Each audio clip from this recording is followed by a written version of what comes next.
hamdam. Tosh. Negadir yuragim siqilaveradi. Yo'q, chamasi nima uchun bu holga tushishimni biladigandekman. Lekin gap bunda emas, balki davomiylikda. Axir biz odamzod qalbi shabodaga tutilgan yaproq misol aylanib, o'zgarib turadi deya bilamiz. Madomiki shunday ekan, nega tushkun kayfiyat mening bag'rimga tanda qo'ydi? Nega u ketmaydi, meni tinch qo'ymaydi? Bilmayman. Aksincha, vaqt o'tgan sari tushkunlik yuragimning tub-tubiga inib, mustahkamlanib, allaqanday jinsga, masalan, toshga aylanib borayotgandek. Tabiiyki, men ham boshqalar singari ba'zan u yoki bu bahona sabab yuzaroqdagi bir damlik quvonchlarga chalg'iyman. Biroq keyin baribir qarg'a yotgan o'sha toshga, o'sha kayfiyatga qoqilib tushaveraman. Shunda men ko'pincha va asosan o'zimni bir yonu qolgan barcha odamlarni ikkinchi tomon deya qabul qilaman. Go'yo ular hayqirib oqayotgan daryoning narigi tarafida bo'lsa, mening bir o'zim bu yoqda qolib ketganman. Ustiga ustak qosh qorayib borayotgandek. Ajablanarlisi shundaki, men yolg'izlik vahmidan dahshatga tushsam-da, negadir odamlar bilan liq to'la ikkinchi qirg'oqqa o'tib, xalos bo'lishni xohlamayman. Go'yo men bir og'ir, tuzalmas dardga chalinganman-u, ular soppa-sog'. Va mana shu dard meni ulardan ajratib qo'yib, uzlatga abadul abad parchillab tashlagan kabi, endi u huzurga borish, odamlarga qo'shilib kulish va yig'lash menga bir umrga man etilgan singari. Mana qarang, necha fursatdir qanday kayfiyat sirtmog'ida talvasa qilaman men. Tavba, na jonim uziladi-yu, va na la'nati sirtmoq. Bugun ham uning iskanjasida toqatim toq bo'lganda shartta kiyindim-da, tashqariga chiqdim, ketdim. Chunki ko'ksimdagi toshning zalvori tobora tosh bosayotganini sezib, bundan taraddudga tusha boshlagandim. Ko'chada odamlarning yaxshiliklariga, muruvvatlariga ro'baro kelsam-u, zora tosh ham eriy qolsa. Masalan, buyrakdagi tuz misol. Axir u ham ovqat, suv va hokazolarni noto'g'ri iste'mol qilishdan yillar davomida inson a'zosida yig'ilgan toshdek tuzda yoki tuzdek tosh. Nima bo'lganda ham buning ham vaqtida oldi olinmasa, sohibini alal oqibat turli azoblarga, balolarga giriftor aylaydi. Shunga o'xshab, men ham ichimdagi tosh bilan uzoq muddat yurishni o'zim va o'zgalarning hayotiga xatar deb o'ylab qoldim. U buyrakdagi toshdek erimasa ham, arimasa ham loaqal ichkarida qolsin. Shunday dedim-u, o'zimni tashqariga urdim. Odatdagidek katta ko'chaga yondosh yo'lakka tushib oldim. Maqsadim yaqindagi parkka kirish va daraxtlarning ko'zgi qo'shig'ini birrov tinglab qaytish edi. Men juda ohista odimlab borardim. Shu payt orqadan qadam tovushi eshitildi. Zum o'tmay yonginamdan muattar bo'y taralib, allaqanday yaltiroq libosga cho'lg'angan notanish ayol o'tib qoldi. Kayfiyatim ta'siridami bilmadim, unga berilibroq e'tibor qildim. Hammasidan oldin uning xush bo'yi allaqachon dimog'imni qitiqlab ulgurgandi. Ayni chog'da ayolning qaddi qomatiga ko'z soldim. Entiktiradigan darajada go'zal. Odimlarim beixtiyor tezlashib ayolga mos yura ketdim. Ancha muddat shu kuyi yo'l bosdik. Sekin asta vujudimni yoqimli titroq qamray boshladi.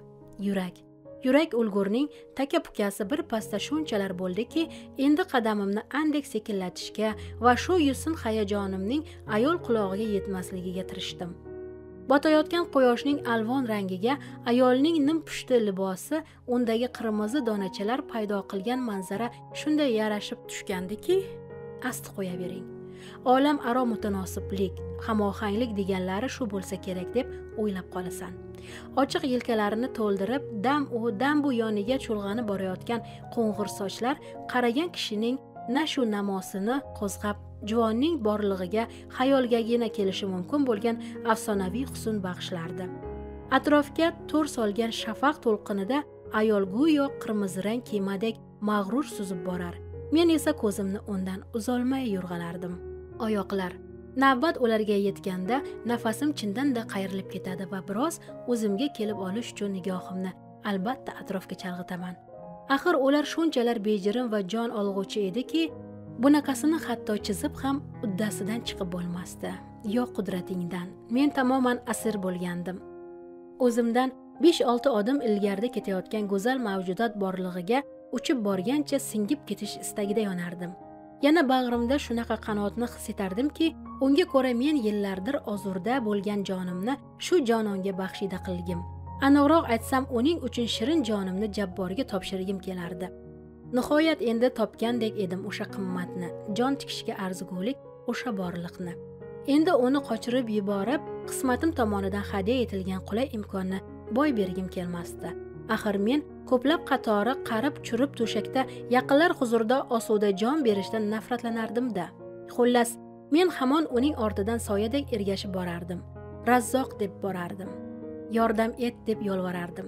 Ayol oyoqlari yuragimga go'yo ko'rinmas rishtalar bilan bog'langandek edi. U har qadam olganida ko'krak qafasim o'ynoqlab ketardi. Xayolimga xirom aylab borardi. Iborasi urildi. Men qayerdadir o'qigandim. Chamamda go'zal ayollarning chiroyli qadam olishlari shunday ta'riflanardi. Ha, u yurmasdi, balki aynan xirom aylardi. Navozish ila sehr va afsun ichra. Bir muddat ko'zim tinib, boshim aylanib ketdi.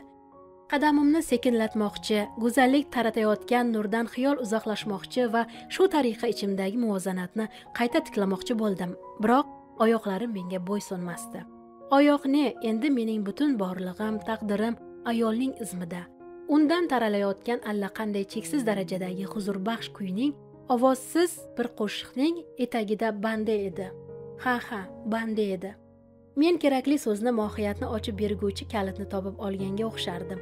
Ayolning shu turishi, shu ketishi, shu qiyofa-yu shu holi ajib bir qo'shiq ediki, men jon quloqlarim bilan uni eshitardim. Butun borlig'im, jismi jonim qo'shiq izmida unga mutanosib tebranardi. Biz parkka kirib borgandik. Shunda mening o'zim ham shafaq rangida cho'milayotgan daraxtzor ichra suzib borardim. Atrofli olamni, botinimdagi og'riqli, badbin kayfiyatimni, bag'rimda cho'kib yotgan toshni, uning zalvorli azobini unutgandim. Hayhot, dunyoda shunday saodatlar ham bor ekan-u, biz g'aflat bosib qayoqlarda yurgan ekanmiz. Daraxtzor tugab, biz yana katta yo'l yoqasiga chiqib qoldik. Ayol chapda ko'ringan bodom tomon yurdi.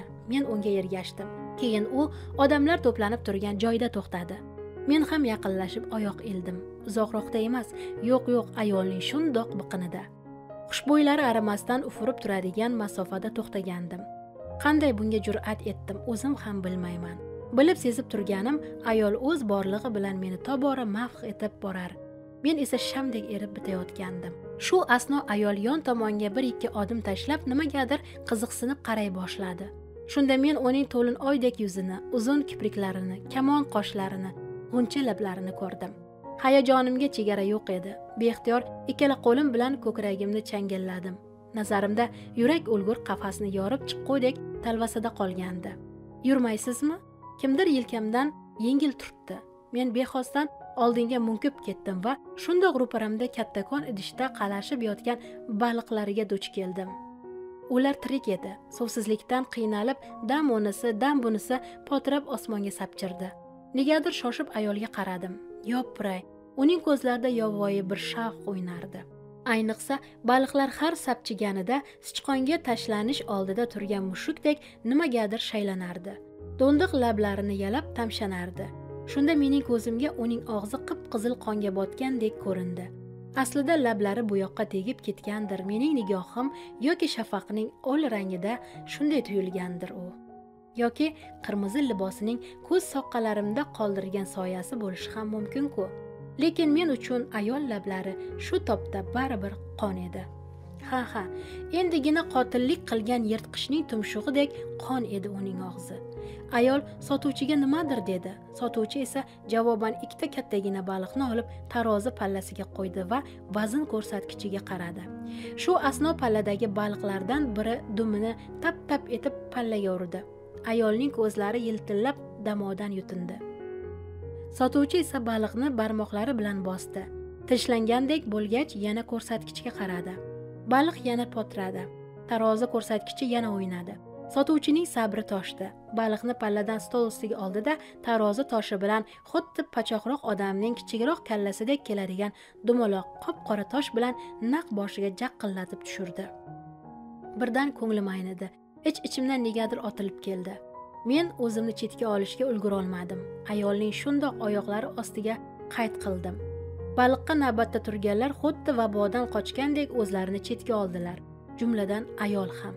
biroq hech kim baliq xarid qilmasdan ketib qolmadi, hatto ayol ham. Qusuq uning oyoqlariga oppoq tuflisiga sachragan ekan. G'udrangancha har holda meni so'kdi. Sumkachasidan salfetka chiqarib, artdi-da sotuvchi uzatgan xaltaga mamnun qo'l cho'zdi. Kimdir "Nima bo'ldi sizga?" deya menga hamdardlik bildirdi. Ko'pchilik esa urishdi. Sotuvchi bo'lsa haydashga urindi.